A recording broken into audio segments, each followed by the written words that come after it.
Welcome back. Wrestling is a contact sport with just as much emphasis on the physical as the mental. Photojournalist Nick Kiefer and I show you how a local coach is teaching winning on the mat and in life.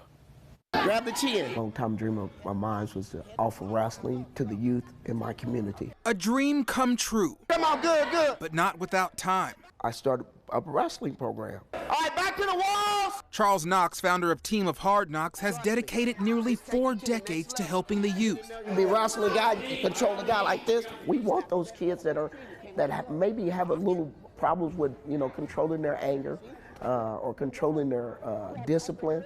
And we show them a different way to come out and say, look, here's a place that you can do and take this level of anger and utilize it for your hard work in the wrestling room. Good, Marcus!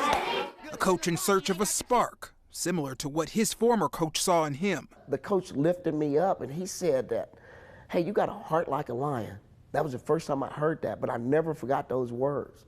And it inspired me when he said, you're gonna be a great wrestler. Putting him on the path to wrestle at the collegiate level. Interesting thing is, when I was sitting in college, it was the first time I had my own bed. And I said, I can't wait to get back home. I'm gonna tell all my cousins, everybody in my neighborhood, that they can earn a scholarship and they can eat free, get an education, and they have their own bed. After competing at Chandron State, he came back home and opened the gym. We actually started out as being Wichita West Wrestling Club. One of the kids came up with the idea. He says, hey, why don't we call ourselves, because the big thing was back then was Team USA.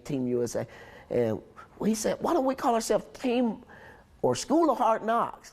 And it was a catchy phrase. And I said, So we decided to go with Team of Hard Knocks. A name he says fit perfectly. We're Team of Hard Knocks. We have to jump hurdles that some other kids don't. We're dealing with different things that some other suburbs might not be able to handle or see. All right, back up, try it again. Coach Knox is serving up a lesson on the mat and in life. The key to wrestling is education. We got a guy that comes out and talks about anger management. We're connected with the Shock Shop. You make good grades, we give you free haircut money. First year wrestler, he's gonna snap him down. He takes pride in his former students who come back to help the next generation. We want to continue to success. One of the things about being a great facilitator or director, the program, if you leave, it's handed over to somebody else and they continue it. And we're in the process of trying to make sure this thing lasts for another 50 years. And Coach Knox spoke highly of some of his former students. He said one recently hosted a free workshop to the youth.